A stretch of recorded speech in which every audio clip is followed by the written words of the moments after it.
The U.S. Constitution is no mere parchment tradition. It is the highest law in America. Its first three words make clear that we the people are the creators of federal government. Popular sovereignty means that we the people are America's apex sovereigns, the highest level of American government. The next lower level of government is the sovereign states.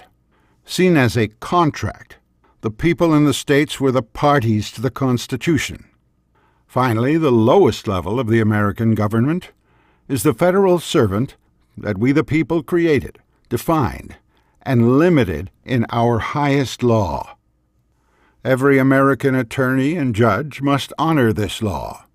Yet the media, Washington, D.C., our schools and federal courts teach precisely the opposite. The Founding Fathers were very clear. The American people are the ultimate power over government.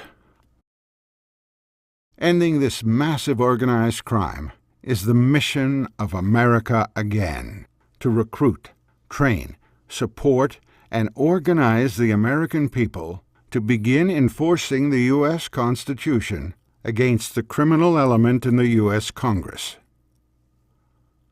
Let us remember the hierarchy of American government. We the people will pursue only our own members of Congress in our own state criminal courts, rather than attempt to stop every criminal in all three branches and the bureaucratic agencies. We the people will oversee law enforcement on our terms, including the U.S. Supreme Court. In Article 3, we the people then authorize Congress to create inferior courts of its own, to resolve matters purely federal. But since all three branches of our federal servant have long been co-conspirators in organized crime, we dismiss the idea of the inferior federal courts.